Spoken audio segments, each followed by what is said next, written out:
Good evening, everyone. Welcome to the September 24, 2024 regular meeting of the Board of Education. I call the meeting to order at 7 o'clock.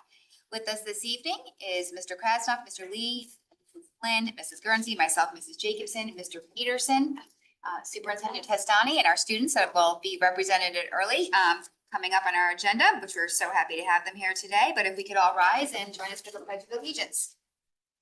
Go ahead and start us off. Our student guests, go ahead. Pledge allegiance to the flag of the United States of America and to the republic for which it stands, one nation, under God, indivisible, with liberty and justice for all. Okay, welcome. So as our first night having our students from Ludlow and Ward back with us this year. So excited to have you. So if you wouldn't mind just introducing yourself, what school you're from, and then give your reports and whichever, we've got Ludlow first here on the agenda. So want to kick us off? Do I just introduce myself for the? So I'm Louis. I'm a senior. Sadly, my last year. They're shipping me off to the nice colleges. We've had a great year so far. Josh, I should start. Yeah, go ahead. Bring it on. So we've had a great starting year. Everyone's been very excited about the new bathrooms that we got put in place.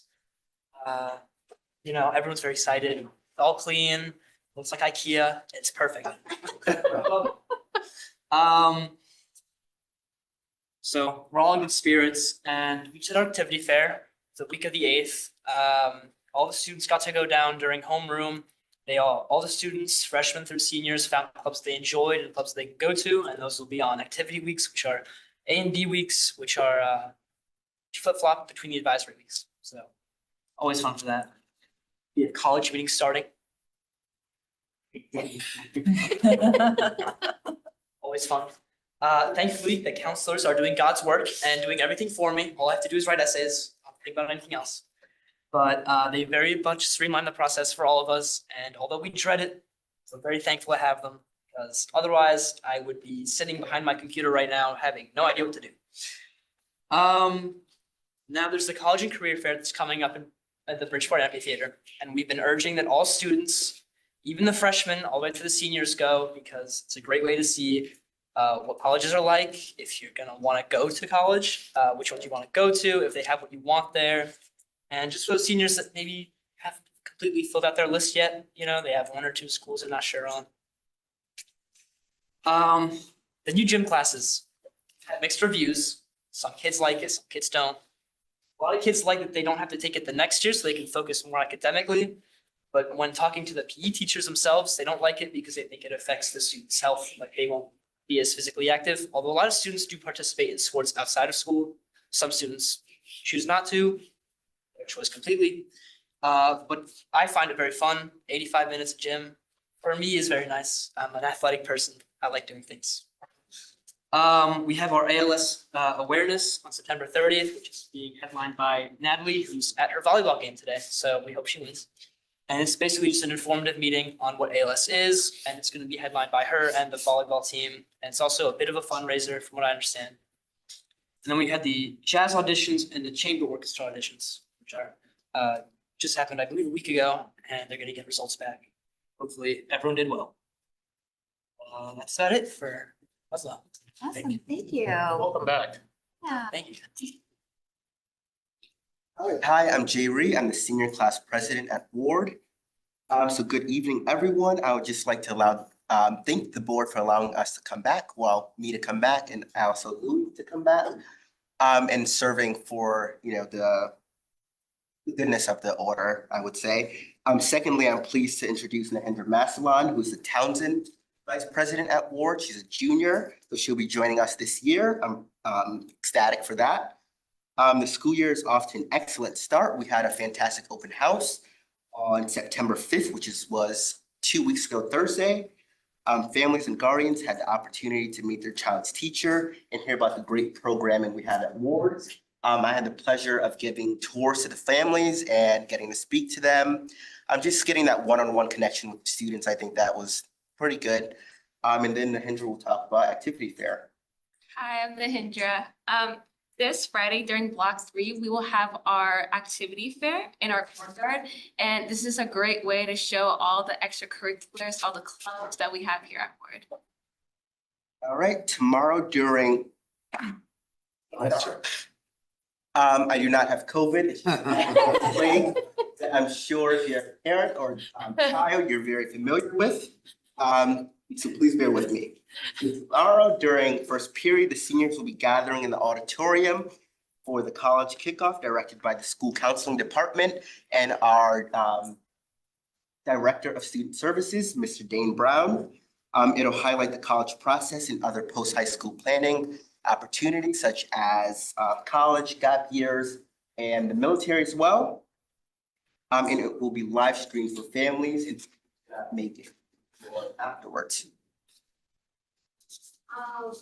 Our fall athletic seasons is underway, and we'd like to wish all our fall athletes a good luck this season.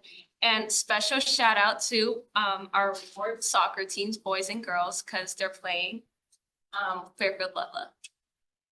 And then second to last, we have our Senior Spirit Month starting next Friday, I believe, October 4th. And that'll be beginning with Adam Sandler Aesthetic Day. Everyone is really excited for that. And finally, Miss Montero and the College Career Center started college visits for our juniors and seniors this month. And some of the colleges that visited were Boston, Northeastern, Dartmouth, and many more. Go Ward. Thank you. Thanks, guys. Any questions for our students tonight, board members? No? All right, well, we're hoping you all have an amazing September, beginning of year, and thank you so much for being here and sharing all of the news. We look forward to seeing you at our upcoming meetings, and of course, you're more than welcome to stay, but as usual, if not, have a great night, and thank you for spending your time with us and giving us all the news that's going on in your schools. Much appreciated. Thank you. Thank you. Okay, at this point, we will take public comment on any of our agenda items this evening. So if you'd like to give public comment now, you do so. Just come up and state your name and address for the record. Anyone? All right, moving on then. Presentations, recognition of excellence tonight. Our National Merit semifinalists, and for this, I will turn it over to Superintendent Testani. Thank you. I am extremely honored tonight to recognize 3 students here from Fairfield Public Schools. First, a big congratulations to Fairfield Ludlow High School students Lucas Weaver and Caitlin Yang, as well as Fairfield Ward High School student Julia Zagar on being named National Merit Scholarship Corporation semifinalists. These academically talented high school seniors will have an opportunity to continue onto the competition for National Merit Scholarships. Over 1.3 million juniors across the country in about 21,000 high schools entered the 2024 National Merit Scholarship Program by taking the 2023 preliminary SAT National Merit Scholarship Qualifying Test, which served as an initial screen of program entrants. The nationwide pool of semifinalists representing less than 1% of U.S. high school seniors includes the highest scoring entrants in each state. We wish Lucas, Caitlin, and Julia the best of luck as they continue on this impressive path forward in their academic pursuits. At this time, I believe they are here. Share with their families. Please come up. I'd like to take a photo.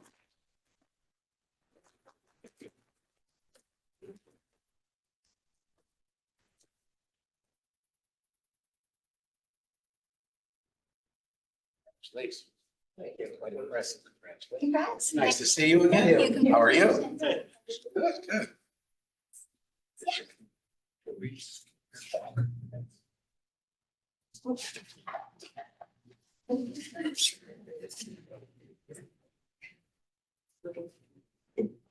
Good call. Okay.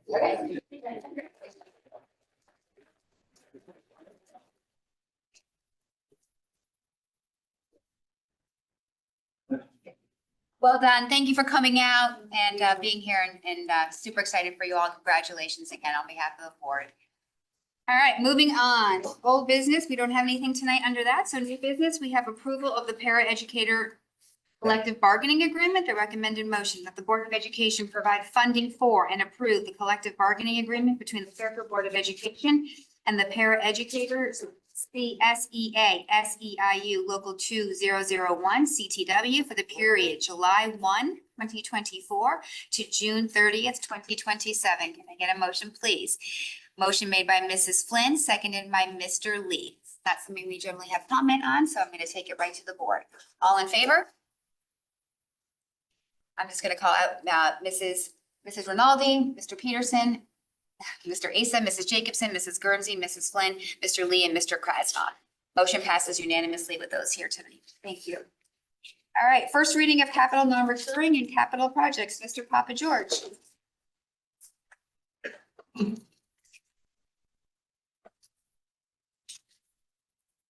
evening, everyone. Before you and your backup is our standard book that we put together for capital projects and non-recurring projects. There's no surprises on there. Everything comes from our waterfall. The add-on to the waterfall, that was the turf project, has been completed and a background has been done on it, and it's also been provided in here with the 14-point questions that the Board of Finance looks for. So you can go through each project, or I can just open up for questions. Maybe just to open up questions. Does anyone have any questions on the booklet? Gotta pull it up, actually. You have it, don't you have it here? Right in front of me. It's at the- I didn't have to receive. Oh. Save a tree. I said yes. Now I Yeah. can't find it. I got that. I'll just ask one really quick question. There's a backup supplemental material on the Ward basketball tennis court. So is the intent that you're supplanting this when we vote into this, or is it just we're gonna vote on it this way and this is just that additional That was information? just the red line version of what changed for you guys to see. Okay, The paperwork is. okay, so it doesn't need to be amended or anything. What's in here is how you want it to be. That was the only question that I actually had. Thank you for clarifying and providing that too. And just for newer board members or the public, that project had been previously approved by the town. So this was already had been come before us, and this is an additional funding request. So it just makes clear what had been approved before and what we're asking for now for the additional funding for that particular project, since the bid came in a little bit higher, well, a lot higher than what had already been appropriated by the towns. All right, anyone else? No? Okay, well, that was easy. Thank you so much for putting this together. And we will bring this back for our next meeting for a vote. So if anything comes up, feel free to send in any questions. Did you have any? No. All right, thank you, Mr. Papa. Okay, funding request to the town of Fairfield for McKinley HVAC chiller unit placement. Thank you again. There is an enclosure on this, so just so the board knows, this was already actually approved by the town boards after the agenda was made, but prior to tonight. But again, it's also, I just thought it would be a good idea that the board actually see more detail on this, since we received it generally speaking when we had our summer maintenance update, but didn't really have any details on it. So appreciate you putting this together just for the board's knowledge and education, but it's already been approved by the town boards. Mr. Papa George, anything on that? As you mentioned, it was approved by the board. We did put the 14 points together for this body to see and compare for an update. Questions I'm happy to answer. I just have, is there some functioning limitations that are going on at McKinley right now because of the failure of this, and just what does that look like right now? There is. So we run on a lead lag. We have a primary and a secondary, and on really extreme hot days, we need to run both units, and we're only running one unit right now. So those really hot days, we will be able to cool, but not get it down to where we like it to get. So we are continuing to cool, especially we've, knock on wood, had a very cool or mild fall so far. So we've been in really good shape. Mr. Lee? What's the wait time on the equipment? 51 weeks. We're hoping by getting it ordered by getting the initial deposit in and getting it ordered over summer, we're hoping if all goes well, we'll be able to set it in place with the crane when the kids are out for April break. So that hopefully by the time we have, if all goes well, knock on wood, by the time we get some really hot days at the end of the school year, we'll be back up and running. Great, okay. Any questions on this one, guys? All right, thank you. Thank you.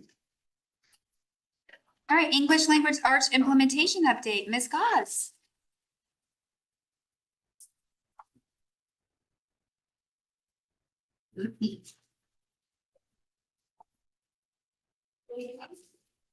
Ross, Executive Director for K-12 Literacy. Very happy to be here tonight. It has literally been 16 weeks that we are implementing new curriculum and engaging with new resources. Today was day 16.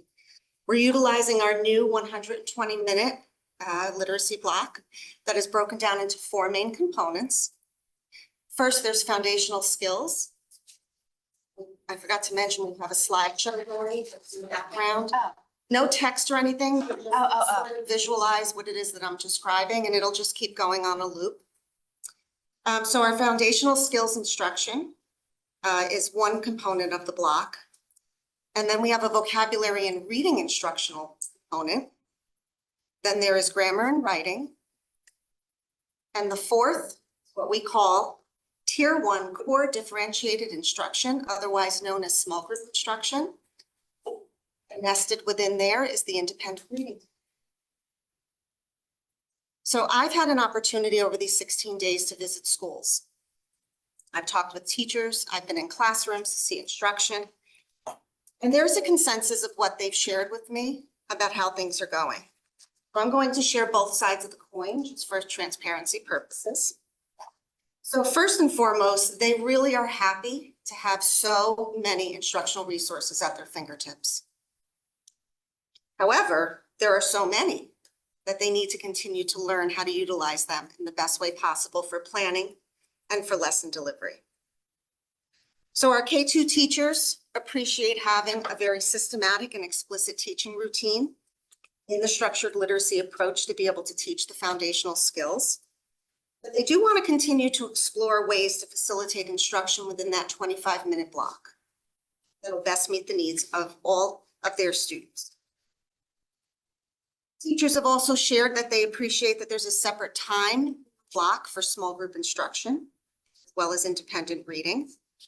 But it's 16 days in and they are still working on getting their small groups up and running and are in the middle of beginning of the year testing. And so that's a goal for the near future. I also hear that they are thrilled that there is such a focus on explicit vocabulary instruction. But what they're doing now is working to streamline all of the options that HMH provides, Houghton Mifflin Harcourt provides, in order to front load and teach explicitly some of these vocabulary words. They also like that grammar instruction is integrated within the writing workshop time during that editing and revision stage of the writing process. Teachers do want more guidance on how to do that and lift that grammar in order to improve speaking and writing skills. They do also appreciate the shared reading routine, and that's part of that vocabulary and reading component that provides students with instruction on content skills in a spiraling approach. We have to trust the spiral. So when things come up, we know it's going to come up again. This content and these skills will continue to spiral. But they're working to fit all of that in within that 30 minutes of vocabulary. They've also shared that each day gets better, right? When you get used to something, get into the routine. But this is a learning curve, and they do need to give themselves grace as they learn new things. And that's been my message. That has been their administrator's message, as well as the coaches. And finally, teachers have shared that the revised approach that we took to prep them and prepare for Module 2, because they're now ending Module 1, was an improvement than when they first started to plan for Module 1.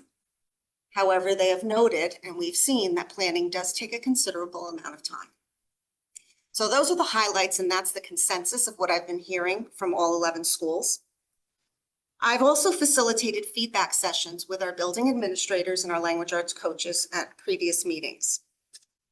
We talked about things that they notice, similar to what I did when I go to the schools, and what kind of questions they have at this point. It's only been, like I said, 16 days in. Common patterns did emerge. And we categorize those into buckets. And these sort of confirm what it is the teachers have been noting as well. So these three areas have now become a priority for us as we begin to support the instruction. Planning is number one. Planning for instruction is an area of need, using both formal and informal measures of data in order to plan for the students that are in front of them. Time management is number two. That's something else that we need to continue to support, as well as the utilization of core resources. So it was interesting because when I did this with the administrators, those were the buckets that emerged. I did the same with the language arts coaches. Those were the buckets that emerged. There were some others as well, but those were the common patterns. But we do have plans in place to support those, and I did want to share those with you. So today was our very first day of that in-school coaching, where we have HMH coaches come into our buildings. It's the first of 6 that we have scheduled this year, which focused on planning, lesson delivery for vocabulary and the reading component, with those 3 goal areas in mind. The time management piece, mentioned the planning, as well as how to best utilize the resources that we have at our fingertips. I did mention this already, but last Tuesday, we implemented a different approach to planning for Module 2, which focused on 1 week at a time instead of the entire module, as well as options for decision-making. We have to learn how to use these resources to make the best decisions for the students that are in front of us. So that's what we focused on. We do have a method to collect formal feedback from teachers after every single module. Teachers receive this after we had our planning session, and they're nearing the end of Module 1, where they can enter this formal feedback in a form. There's pull-down options. Which component are you commenting about? What kind of revisions would you like to see? What worked? What didn't work? And then I have a core group of 3 representatives in K-5 from every single school that's going to meet with me every single month to review the formal feedback, as well as obviously the anecdotal feedback and informal feedback, and make changes to the implementation guides on the spot so that we're ready for the following year. Now, I have to say, of course, our language arts specialists, our coaches have been extremely helpful in this. They are being leveraged to support teachers in the buildings. This is ongoing. The other thing I wanted to mention is that we are building what we call our literacy leadership teams at every single elementary school. Now, we have leadership teams already in place, but this one will be specially formed to be able to monitor and make recommendations based on what's happening in their buildings regarding the literacy initiative. So they'll be able to provide ongoing feedback.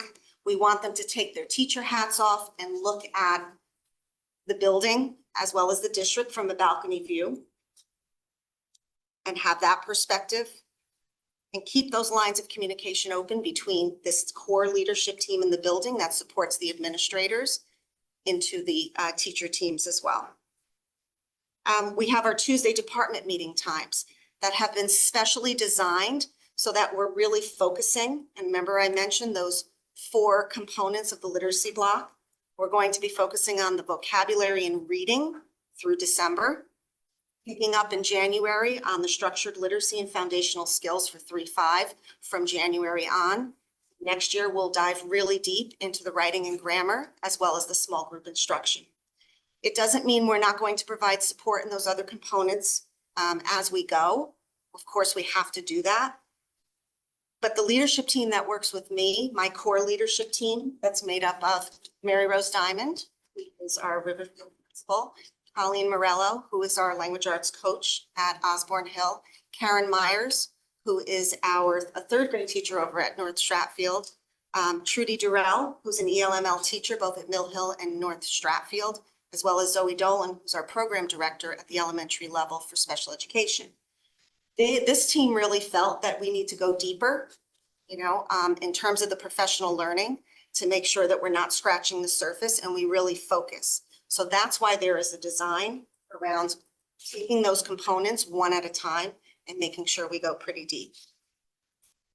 And last but not least, We're repurposing some of our building-based professional learning opportunities throughout the year. Our principals are doing that for us. We're all in this together. So this way teachers have additional time to plan and receive professional learning. Like, this is the initiative. This is what we're focusing on. And it's coming from all angles. We're all in this together. And none of what we're experiencing is unexpected. I did not expect anything different. This is challenging. It's a learning curve. It's uncomfortable. It's change, and a change initiative is that. So the good news about it is that they are receiving a good level of support. So I feel really, really confident about that. We have a well-orchestrated plan in place to implement these strategies that support this initiative over 5 priority goals. And I'm not going to go into detail of those, but I do want to highlight what those priority goals are. It's around leadership, assessment, tiered instruction, family engagement, professional learning. So we have our action steps outlined, and many of the things, actually all of the things I should say that I mentioned here that are in place are stemming from that master plan, that framework of effective practices. So those are the things I wanted to share with you, a kind of a brief overview. Like I said, we're only in this 16 days. Our teachers are working extremely, extremely hard. I'm really, really proud of them. I'm so happy to partner with them. And I have to say the same of our principals, our assistant principals, and our coaches, our interventionists, our ELML teachers. Everybody is focused on this initiative. Thank you for that overview of what's been happening. Thank you so much for all that work. Does anyone have any questions? Ms. Lindsay? I was just wondering, everything you just spoke to, is that just for K through 5, and how is it going for other grades? So yes, that was only K through 5. So pre-K, I've spoken to a few of the pre-K teachers in the past couple of days, one of them actually today, and she said they are absolutely loving the resources from World of Wonders. They love having those resources at their fingertips. They love the stories. She also said, and they've gotten a lot farther in terms of the implementation work than we did at K-5 and 6-12. They're so grateful that they were able to front load that and to really work that out. And those implementation guides are working well.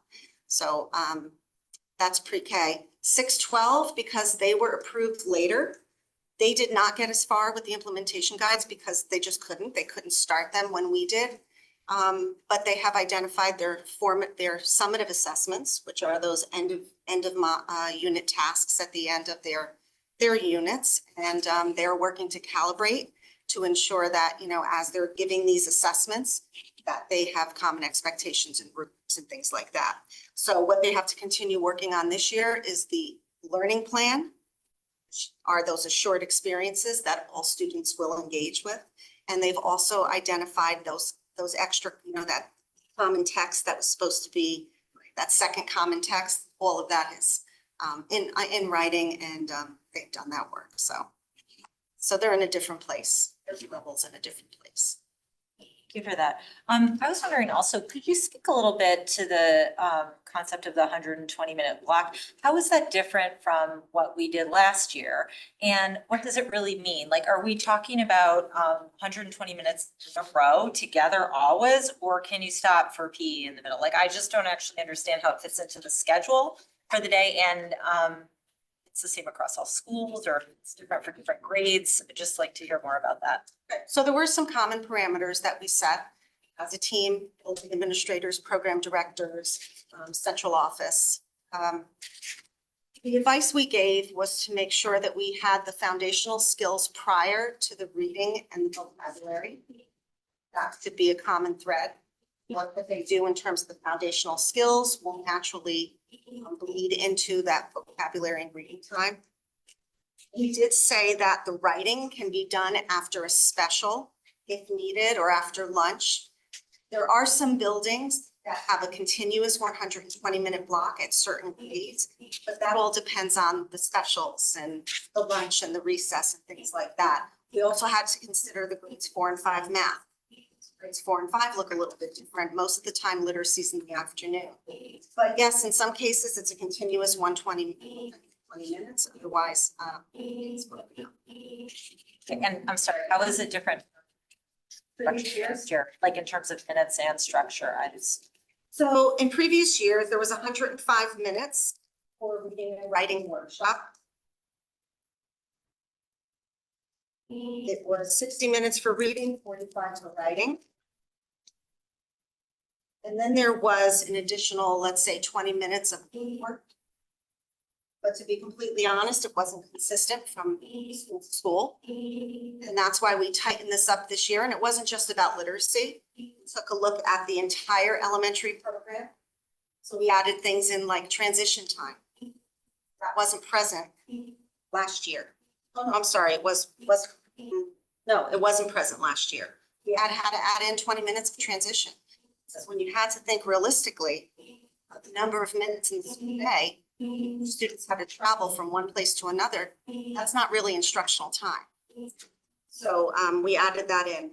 The other thing we added in was an additional 10 minutes of that intervention block. There is something in the day, it's an additional 30 minutes now instead of 20, which is kind of like that win or that flex. They mostly call it win, I believe, at the elementary level. Here on paper, it's called intervention, but it is the win, whatever I need. And that's where they split the time and they deliver tiered intervention during that time for math, as well as for literacy. So it's 3 days for math, 3 days for literacy on a 6-day cycle. We added in on paper 10 minutes for lunch. Last year on paper, it's 20 minutes for lunch. It's now 30 because our teachers need a 30-minute break, right? 30-minute lunchtime. We had to make sure that we were able to facilitate that, and they did. I mean, we didn't break the contract last year, but they had to find that time from somewhere. We said, let's just be realistic and let's put it down on paper. It's actually 30 minutes.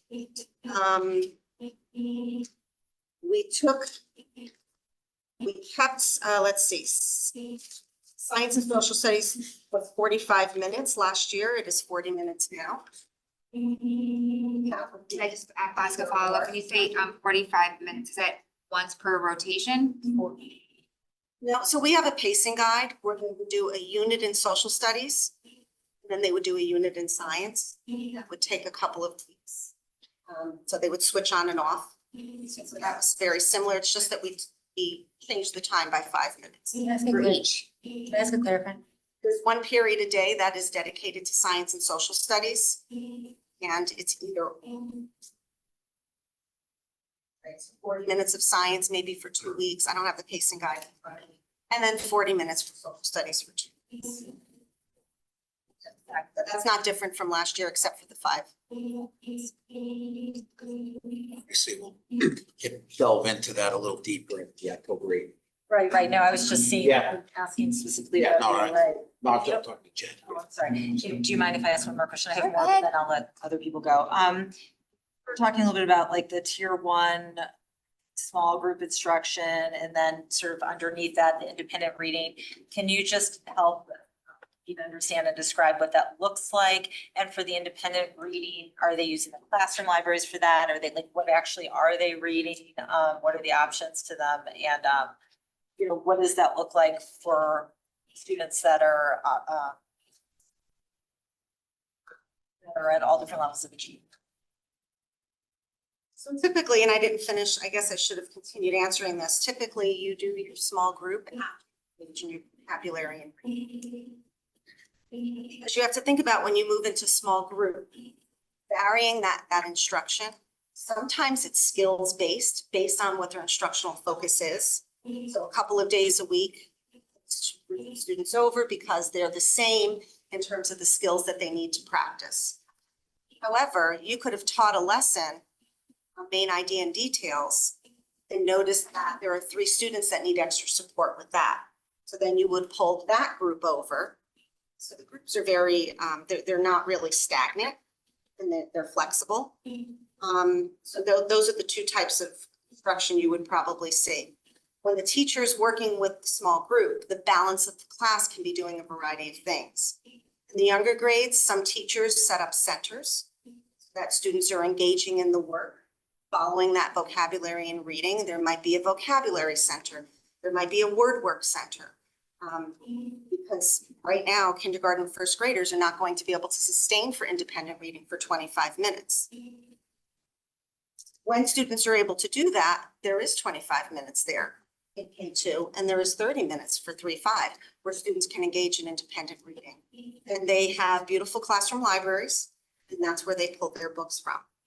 They could also, especially in K2, the teacher could suggest and put quotable text in the students' book boxes or in their baggies. And the students engage in reading and rereading those as well. And then they choose some books that they like to read as well. Per our Board of Ed policy, we encourage our students to read at home at night, minutes as well. And so again, once you see these small groups up and running, you'll see a lot more of that independent reading happening because that's where it is nested. When I was a kindergarten and first grade teacher, that's always where it was nested for me. Students in small groups, and my students are independently reading.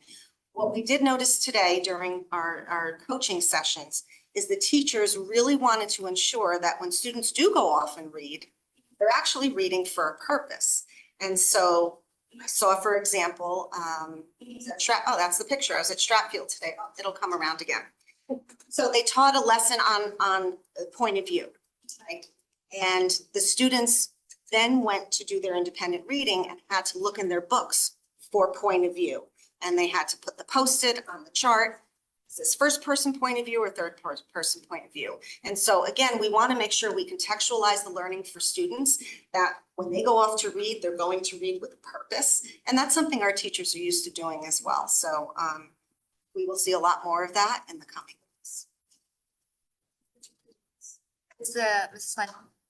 Flynn. Just a follow-up to that. So that 30-minute intervention win, is that inclusive of the 120 minutes or outside of it? It's outside of it. Okay. So that is considered outside of core instruction. So are you doing any tier 1 instruction inside of that 120-minute block?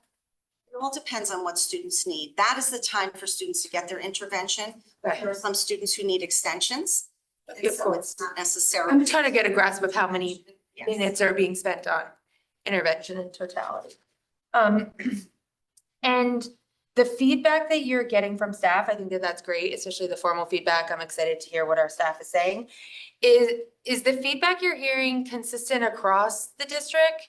Just because when you said that you had 3 reps, I think that that's wonderful. And if you're seeing the same tall trees pretty consistently, is that the general So from the staff? this way, we have a K2 rep, a 3-5 rep, and a language arts specialist. That's the way we're doing it.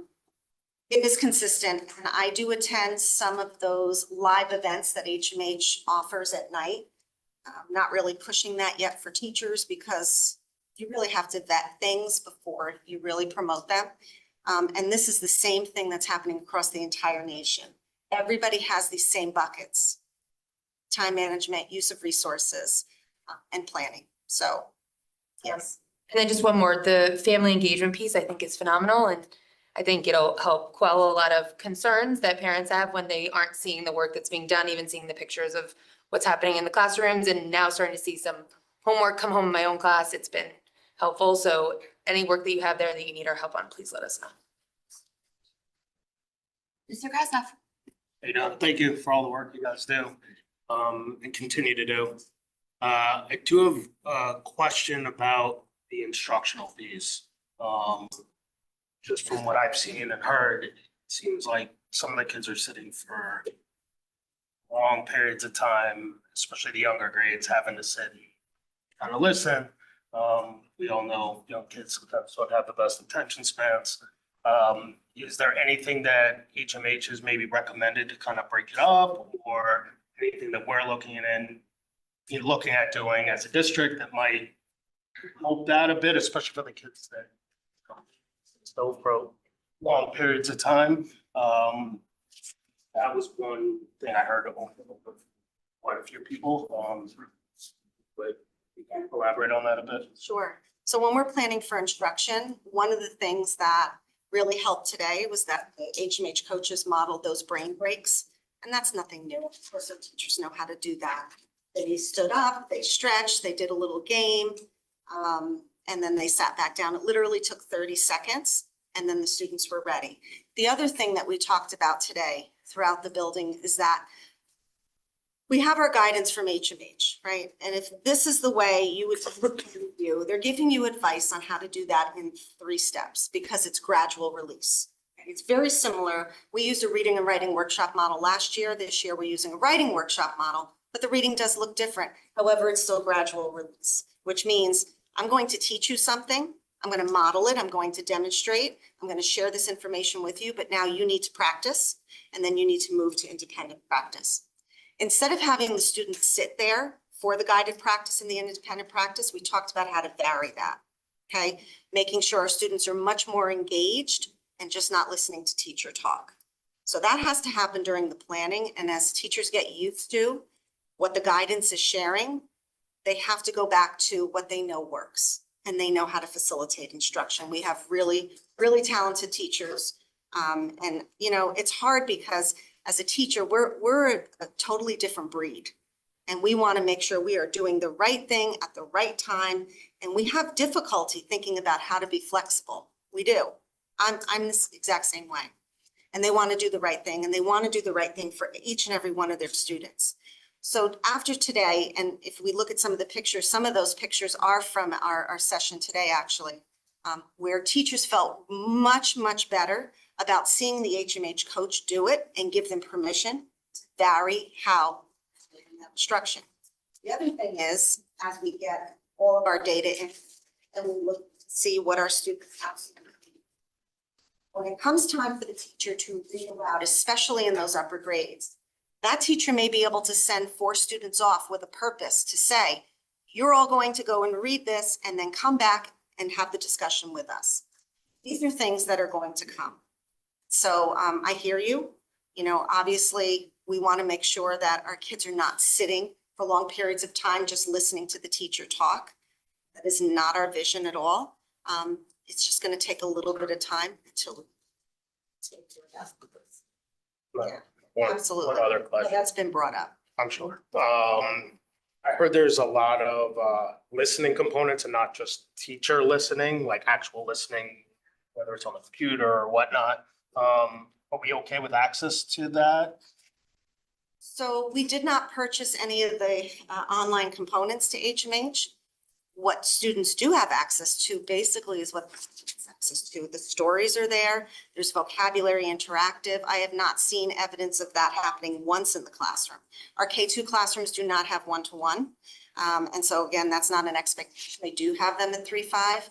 I've seen grades 3 through 5 take one of the formative or summative assessments online, because then HMH calculates it and tells you exactly what standard was mastered in that classroom where students need support. But I haven't seen, I don't see students on computers. The one time I did, it was because they were taking NWEA. But no, we didn't really purchase online components. So you shouldn't be seeing too much of that. However, parents do have access to these at home. And so we're going to do a repeat on October 15th. It's going in the newsletter Thursday, I believe. A repeat of our summer sessions with families, because some families said that they weren't able to get on, or they, you know, this wasn't recorded, they weren't allowed to record it. Just to show families what students have access to at home. So if they wanted to revisit a text, family could press play, there's an audio, and the text that they were they can have access to. We'll confirm that date. Anyone else? No? I just have one question on the implementation guides. I know that you're gonna have them, especially for the elementary, open to revising them as necessary as you get feedback, which is awesome. For the implementation guides, those are aids to help teachers implement the curriculum. So are those flexibly used in terms of, can they be creative outside of that implementation plan? Or are you expecting them to follow that in a kind of prescriptive manner? There are parts of it that are prescriptive. The assessment parts are prescriptive. Okay. So the implementation plan implementation guide rather is made up of two parts, three parts really. The first part is assessment, where we've identified and took a look at the standards that were aligned that we wanted to prioritize. We follow the same scope and sequence basically that HMH follows. You know, we're not going to change that because the content, the text sets, all of that there's a rhyme or reason to that. But there's way too much in there. So we had to elevate certain standards based on our data, taking a look at Smarter Balance, for example. There were things that we weren't doing so well on, vocabulary may be one of them. And we had to elevate that. So in the implementation guide, we took what HMH provided and we went through the module and we said, yep, that's important. That makes sense. We don't need to do this right now because we know this is coming back in modules 4, 5, and 6. So let's wait on that. Like we already vetted the material. So when the teachers get to the implementation guide, they still have to make decisions. They have to make decisions. We're showing them where the information is, what the logical sequence is. However, they have to look at it and say, my students need more support with X, Y, or Z. Is that lesson going to get me there? Okay. If it isn't, the teachers need to make that decision. Now, the pacing guide is also something that everybody has to follow. So they really have to kind of stay within that time frame.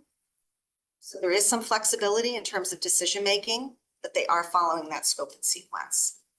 Given the students that are in front of them, this may go somewhat different on Tuesday, does not look the same in every classroom, so to speak. So to speak. I understand your time scheduling and your blocks are the same every day, but like those implementation guides they're being able to be responsive to the students that are in front of them and the diverse range of learners that are in front of them, based on how they choose within the options that you've worked in. Okay. That's good. These are the big ones, like point of view, text structure, theme, main idea, central idea, details. These are like everybody's got to teach those, right? How you get there, here's the guidance. If you need a different graphic organizer, if you need a different procedure, it's up to the teacher. That's where the flexibility comes in. Okay. All right, thank you. I'm sure we'll want to hear more as things progress, and we'll be super excited to also hear a little bit more about secondary when you've had a little bit more time they've had more time to get into that, but thank you very much. Go ahead. Janine wraps up. I just want to add that there's been a number of building-based administrators, coaches that have come and unsolicited feedback that were extremely vocal against our shift in philosophical approach to literacy over a year ago, that have really expressed explicitly how happy they are to see what they're seeing through the first couple of weeks of school, and how they categorized maybe after seeing this shift in our philosophical approach, that maybe we got a little stale in the past. So I think it's worth noting that because it's disheartening at times to read commentary of folks that are being very negative in terms of where we're at only a couple of weeks in. And I think as teachers that are working extremely hard, we need to keep encouraging them, keep teaching them, growing them in terms of their craft rather than trying to discourage what's happening. There is no retreat in mind. So just want to make that clear because it's unfortunate that it's almost as if there's a small percentage of people rooting against, hoping for failure. And that's to me unacceptable.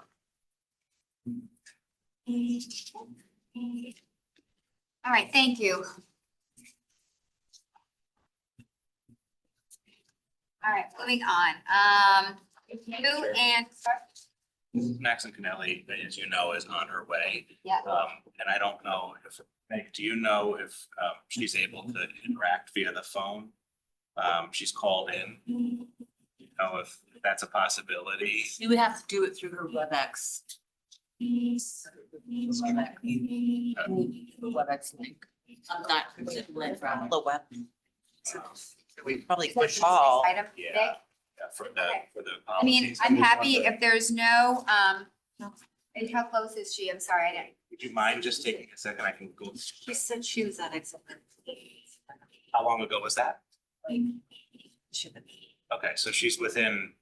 Minutes. So why don't we just jump ahead in Yeah. in the agenda and hopefully we'll, she'll be Great. here when we get to the bottom. I think it would be, you don't need a motion. You don't- I think it would be important. Yeah, so unless there's any objection, if everyone's okay, I'm just gonna move ahead on the agenda and we will keep going through and then circle back to this. Okay. Sure, thanks. All right, so we're gonna move on to the approval of the minutes. So the recommended motion that the Board of Education approve the following minutes: August 27, 2024 regular meeting minutes, September 10, 2024 special meeting minutes, and the September 10, 2024 regular meeting minutes. Can I get a motion, please? Mr. Asa, seconded by Mr. Lee. Any discussion? Mr. Peterson? Yeah, I noticed an error in some of the vote tallies in the September 10th meeting. I'd let Ms. Guernsey know about this earlier. So I would like to move that the 10 September draft minutes be amended to reflect that the result of the final waterfall vote was passage with a 7-2 margin. Editing mentions in both the voting summary and detailed minutes. I'm just saying that right now in the minutes it's 7-0. It lists the votes against, but the numbers are wrong. Just would need a Can we second. get a second to Mr. Peterson's motion? Thank you, Mr. Asa. Any discussion just on the amendment? Now, I'm sure there's not any public comment on the amendment, so just in order to move the amendment, all in favor of Mr. Peterson's amendment? Motion passes unanimously. Thank you. So back to the main motion as amended. Is everyone clear? We're just changing those two votes. Mrs. Guernsey, you have the I have amendment. it. Thank you for finding that, Mr. Peterson. Appreciate it. Yeah, thank you. All right, then, out to the public on the minutes. No comments. Back to the board. All in favor? Motion passes unanimously. Thank you. Superintendent's report. Sure, just a few items. I'd like to just recognize first and foremost, Osborne Hill grade 4 student Juliet Dunn recently became a published author. Emma 2.0 is a fantasy story written for young readers. As a young reader, tells the tale of a girl and her mother trying to escape from an evil robot. Juliet's book is available on Amazon, so please everyone pick it up for your children and support Juliet in her journey to become a well-recognized author. So that's great news. I also want to recognize Miss Lynn's Mandarin class at Fairfield Ludlow High School last week. We celebrated the Mid-Autumn Festival. This is a time to honor the important holiday observed by many countries in Asia. Students made jade rabbit lanterns representing family, reunion, and wishes. We are in the midst of Hispanic Heritage Month, so it's a time to honor the rich and diverse cultures, traditions, and contributions of the Hispanic communities. This month-long celebration, which runs from September 15th to October 15th, provides us with an opportunity to recognize and appreciate the immense influence of Hispanic heritage in our society, especially in our community here in Fairfield as it continues to grow. Students and staff are participating in a month-long in variety of ways across the district through literature, cooking, sharing of traditions, as we all know. So it's going to continue to honor that. Last week, I had participated as well as several parents and staff at Stratfield Elementary School and Start With Hello. It's a special morning organized by the Stratfield PTA to kick off Start With Hello Week. This was started by the Sandy Hook Promise national program, which aims to create a sense of belonging and social connections. We had parents and staff members greeting students as they came off the bus and drop-off lane in Irish, Italian, Polish, Greek, French, Mandarin, and Spanish. It's a really cool event. As you're all aware, we kicked off the grand opening of the Walter Fitzgerald Campus Kitchen, finally. It is going extremely well. The students and staff are eager to see the special project come to fruition. Finally, thank you to Angelus for really pressing at the 11th hour, pushing some of our vendors to make sure that that became possible. So I really appreciate all his hard work in taking this project on. It was not an easy project. He had to navigate several issues that we had with the town and codes and everything else. So thank you, Angelus, and the kids really are appreciative having a kitchen that's functioning as they do at the other high schools. The Fairfield Collaborative for Youth Mental Health Program for middle school students In partnership with local agencies, will host a free program for middle school students to help manage cognitive overload, stress, develop essential skills for success. This program will be held on a variety of dates in the coming months, and we will share it through Parents Square to all our middle school families, so be on the lookout. Couple of other items. I attended the PTAC meeting last week right here in the boardroom, and the main focus of the conversation was around digital wellness and what we can do to prevent some of the things that we're actually seeing amongst our youth in terms of their access to digital platforms, social media. As we saw last week with threats that were made across communities around the area and across the state, we did send out correspondence in conjunction with the police department. I do want to say to all the families that are listening that we really want to engage your support in addressing the serious issues that's causing stress and anxiety across our students and our communities, especially when it comes to sharing inappropriate or threatening messages on social media by our students, whether it's in serious or as a joke. They're taken with the utmost concern by the district and law enforcement. We're really asking that parents sit down, talk to their children about the gravity of these actions, and also really monitor their social media footprint. It is extremely dangerous what's happening out there. We had a great conversation at PTAC. We have a lot of things that we're talking about doing as we move forward throughout the year in conjunction with the PTAs, but it's really important that we get the message out to parents, especially when it comes to the recent push to ban cell phones in schools. But this is really, as I explained to them, a partnership and a two-pronged approach.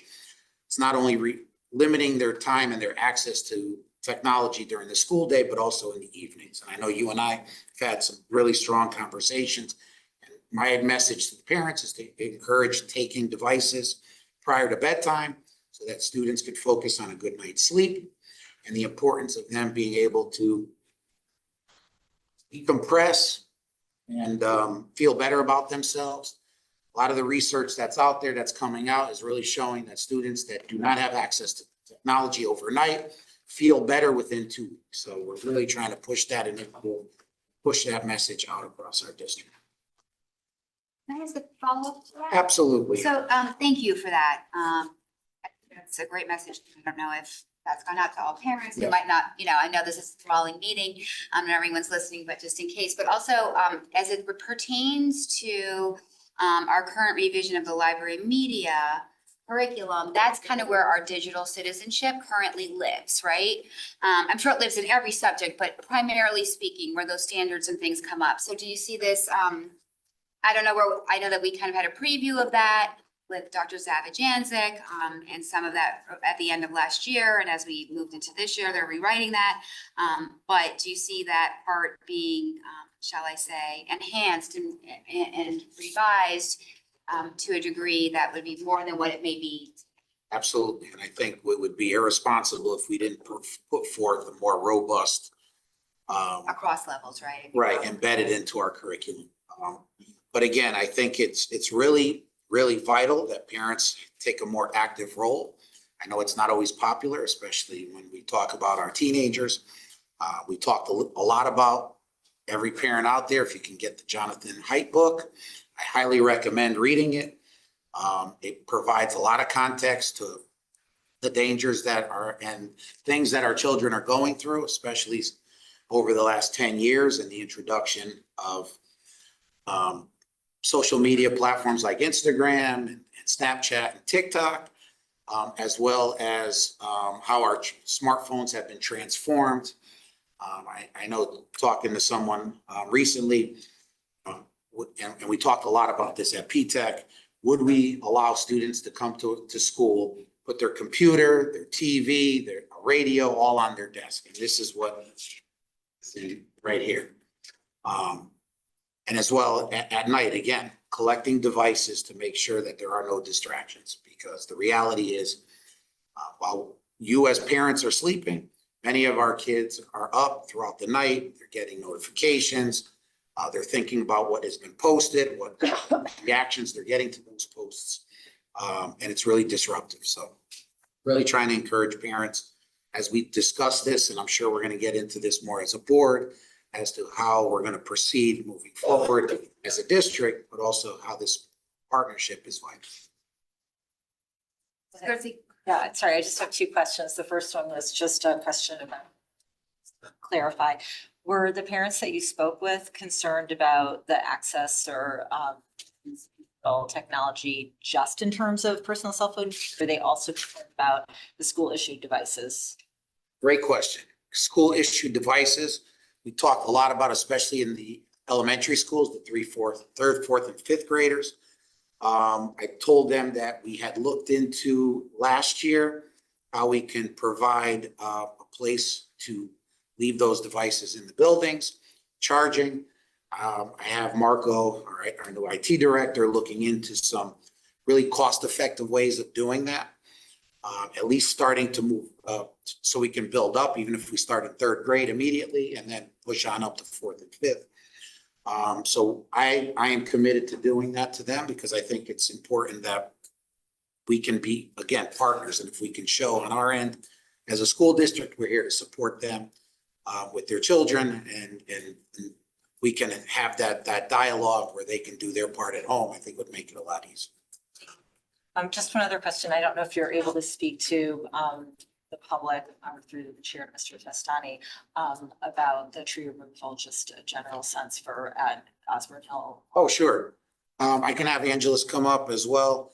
But there has been some concern regarding some of the tree removal that occurred over the last week at Osborne Hill School by the playground. So that Angelus can give you a little bit more context on how this came about and what work was actually done and the plan moving forward. This is a multi-phased project. Okay, so can I ask a question or no? Not at this time. Not yet, okay. So we start. That's okay. I'm assuming we're talking about the kindergarten place. We did a lot of tree work at Osborne Hill. We did the field work. We did third base and first base line along the field. We did the back parking lot area where you pull in the back behind the building and then we expanded out around the playground. We did remove the trees around the playground that were known to be dropping limbs and making it unsafe for the kids out there.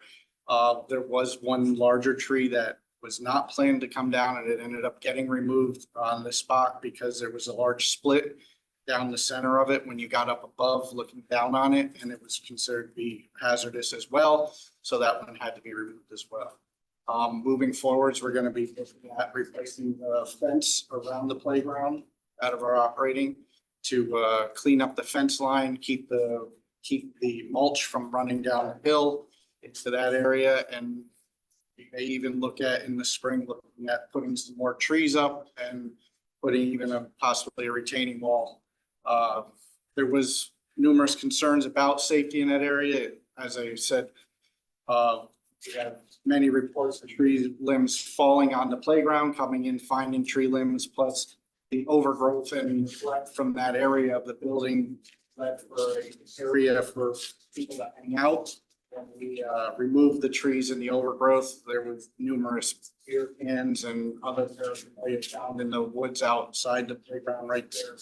So it was a matter of getting it all cleaned up and making it safe for the kids in the area.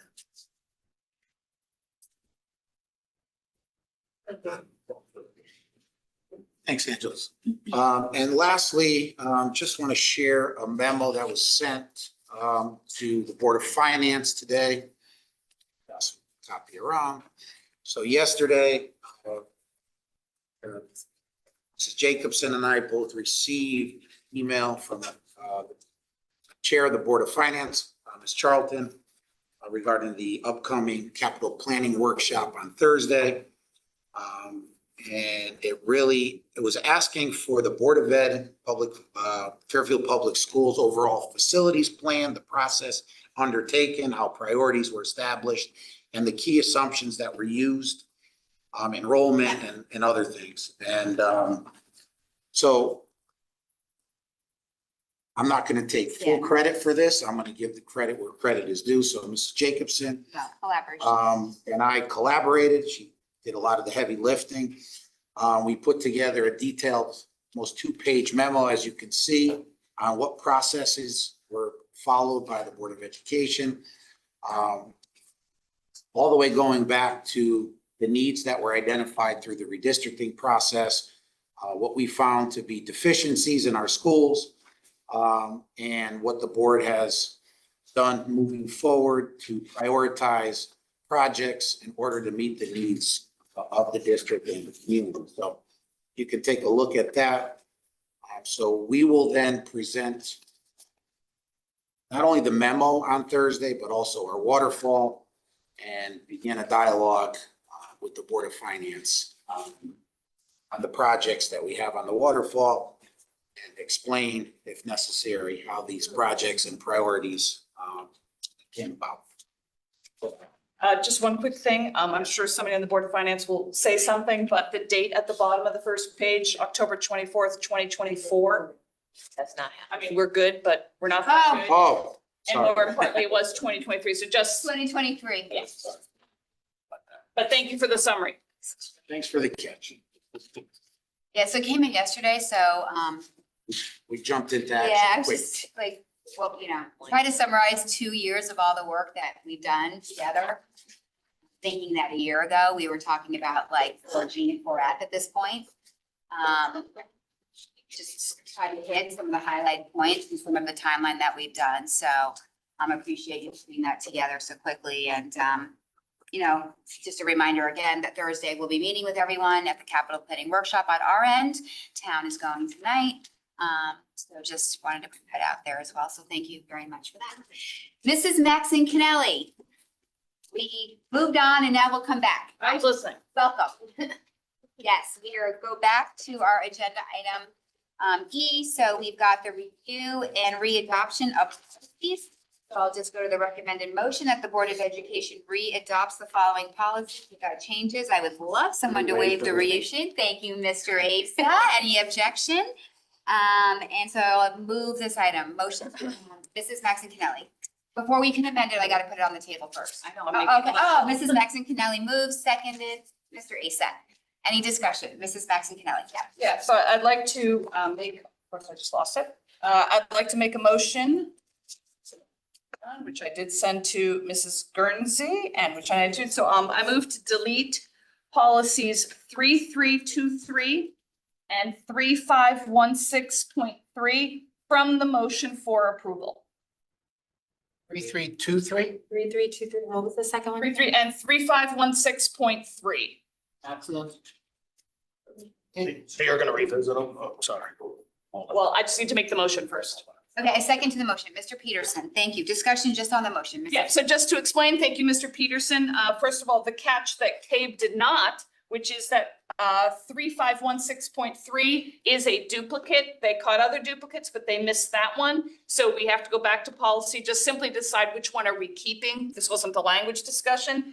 And then 3323, that's exactly why we're a board of 9. Mrs. Guernsey, Mrs. Jacobson, and I didn't see an issue with that policy.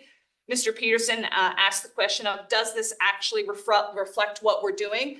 And when he brought that question up and we went back to Ms. Laborious, she said, yes, we definitely could actually improve that wording to more accurately reflect. So that one we were also looking to take back, and we will be bringing that back with changes eventually. Great. Any questions on the amendment? No? All right. I'll go to the public for comment just on the amendment, but if not, on that, I will come back to the board. So all in favor of the amendment? Motion passes unanimously, and then now we are back to the main motion as amended. Yeah, and again, I didn't get, oh, sorry, Mr. Krasnoff had a hand up, but no other questions, just as a reminder, the CABE took issue with the notion that we've had these policies since 2004. A little bit of backstory, I still have yet to find a Board of Ed member from 2004 who can tell us exactly what happened, because the entire policy manual was adopted in that 2004 moment.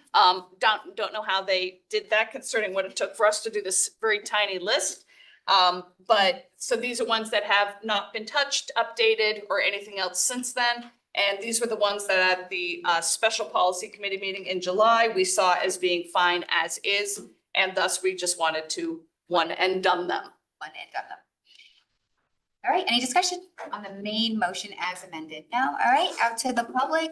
All right, back to the board. All in favor? Motion passes unanimously. Thank you. Thank you, Ms. Max and Natalie. All right, back to our agenda, committee and liaison reports. Mr. Lee.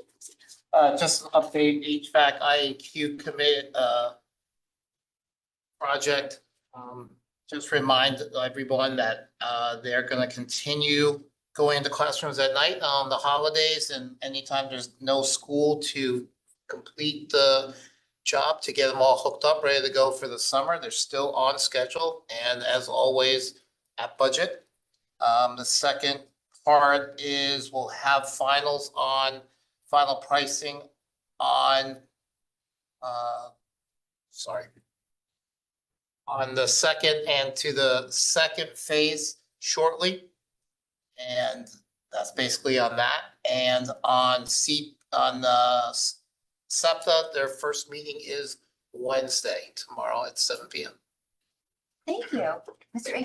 Asa. Just to Mr. Lee, can you just clarify what you said about final pricing? Or are we talking about the next design phase? The next design phase, I should say final pricing, yes. Okay, thank you. It should be complete by Friday. For all five? For two, Tom- three, four, five, or just? Tom two? wants it. Oh, just on Tom. Okay, all right. So, all right. Thank you. Mrs. Rinaldi. Board of Health meeting was 2 or 3 weeks ago. Great meeting, very robust attendance. So there are going to be flu vaccine clinics happening and they also are advertising. So I don't know if anyone's seen any advertisements around, but this is a newer thing that they're doing this year. They've put some money into that. So they're really having a big push for flu, COVID, vaccines of that nature. And then also, which I found was very interesting, and I wanted to make sure that the board knew, they did hire a new head of school nurses, Nurse Payne. So she started in August. Payne? Yes, yes, literally, that's her name, Nurse Payne, Payne.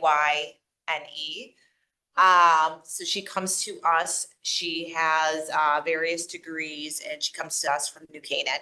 So everyone really is enjoying her, likes her, and she's been visiting a lot of the schools and getting to know the school nurses really well.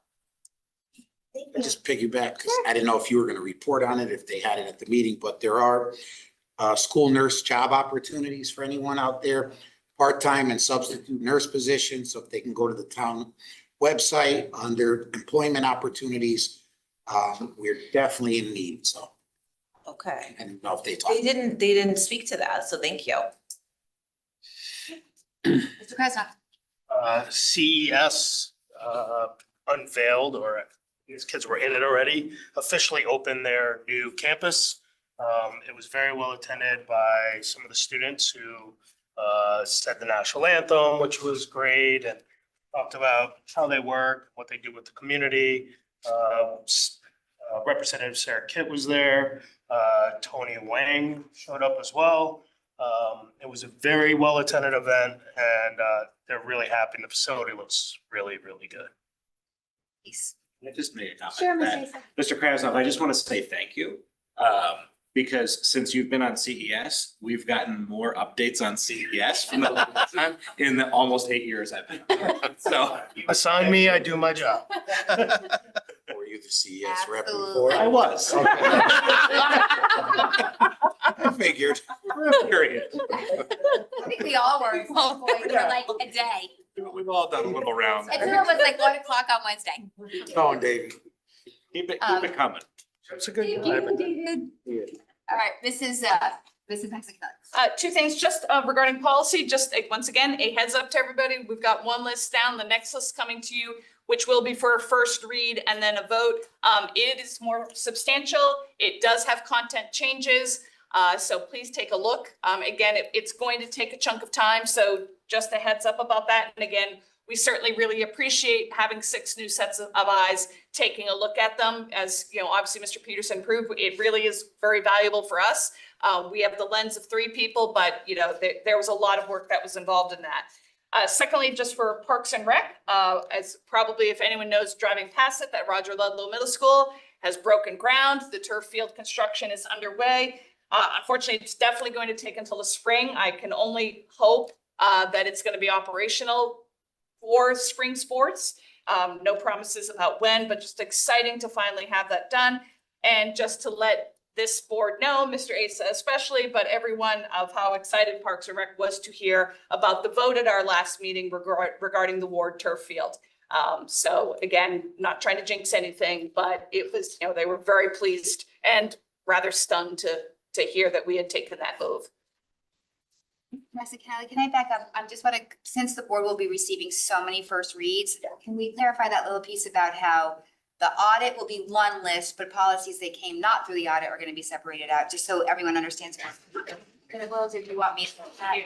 Yeah, so it's, you know, we had the ones that resulted from July 2nd. A lot of those were driven not by any staff requests, but by CABE observing. And then we went in and nitpicked ourselves, you know, whether it's commas or whether it was this does not reflect what we do sort of changes. So we just always kept those as one big bucket. But in the meantime, the work of policy has not stopped, and we have others that we have been working on. And so those will be coming up as well.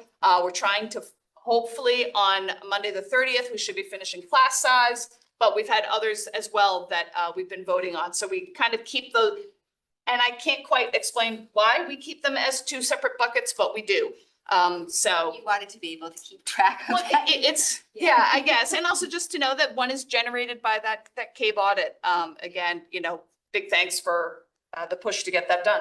So typically, so the ones that are not audit will look as they always do with the first read and an enclosure, and the big bucket will just be one item. So just so that everyone understands what they're looking at. Meanwhile, you'll still have all of those in the backup. Oh, sorry, Mr. Peterson. It's probably a question for you, just to clarify, that's not going to be a one and done. No. The first reads. And then the following will be approval of those, but also some one and done deletions, just to keep it interesting. As long as that's what comes out of committee. All right, thank you. Thank you, Mrs. Maxon Canelli. All right, open board, oh, sorry. Mr. Peterson. Just we had Board of Finance, we presented for quarterly last week. It went very smoothly.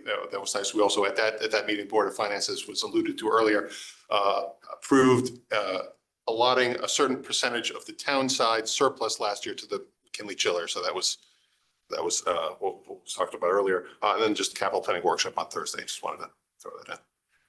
Thank you. And for facilities, you pretty much have everything from facilities, so not much to update from there. So, all right, open board comment, anyone? Mr. Issa?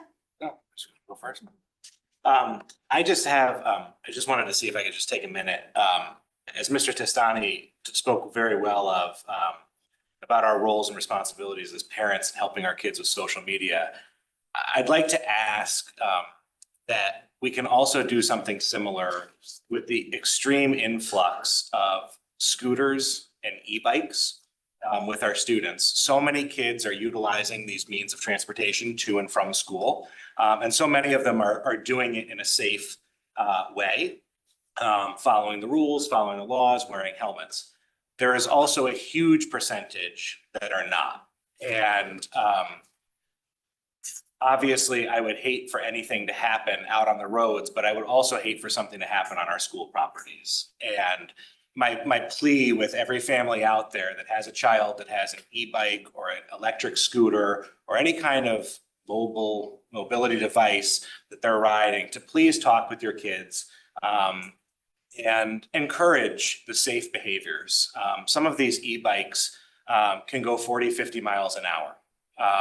And it could be a tragedy waiting to happen, and I would hate for that to happen. So I just wanted to bring it up here, and any chance as parents and caregivers that we can get to compliment kids and families that are following the rules and wearing helmets. And if you see something that's unsafe, don't be afraid to share that as feedback with somebody that may be able to make a difference, whether it be a parent or a friend. So that was it. It's my public health interview tonight. Thank you, Mr. Asa. This is Maxine Kennelly. Yep, just doing my annual appeal, which I'll probably repeat at least one more meeting, which is that the season of Odyssey of the Mind is starting. The PTA Council President was very kind to share with me the PTA President emails, so I've done a blast out to them. But just trying to encourage our community to get involved in what is absolutely an amazing, life-changing program, and happy to be a resource for that. I wanted to take the opportunity to remind also the PTAs that this is normally the time in the beginning of the year that PTA presidents can feel free to reach out to our secretary, Mrs. Guernsey, if you would like any board members to come to one of your upcoming PTA meetings. The process by which, especially for newer board members, is that the secretary puts that out. There's been a request from such and such a school at such and such a date at such and such a time. Is anyone available to attend? So just wanted to make sure we kept that alive. And if any PTA presidents or maybe through our representative, Mrs. Flynn, can share that. So I want to make sure that doesn't fall off and that PTAs do know that they have the opportunity to have us come to one of their meetings if they would like us to. So that's normally about this time. Thank you, Mrs. Flynn. They're giving an update on that at the first annual President's Circle meeting, which I believe is on October 15th. And I just want to thank Mr. Testani because I was ill and under the weather last week. And as much as I love our meetings, I hate missing PTA. And I heard rave reviews about the conversations. And I'll be sure to update on our work at their next full meeting. So thank you, Mr. Testani. Hasnoff. We're not gonna have our next meeting before Jewish New Year, so I just want to wish everyone out there Happy New Year. It's Jewish, it's celebrating. All right. Public comment. Now is the time. Anyone would like to come forward and give public comment on any of our items this evening, you may come forward. Just give your name and address. And just a reminder, it's not a question or give and take, but if you'd like to make public comment, you can come up forward. So I can't ask a question? You might be able to talk to us after the meeting, but it's not an engagement. But if you would like to give public comment on anything that's on the agenda, you can. Just have a seat. Yeah. Make yourself comfortable and say your name and address. My name is Gary Garbarino.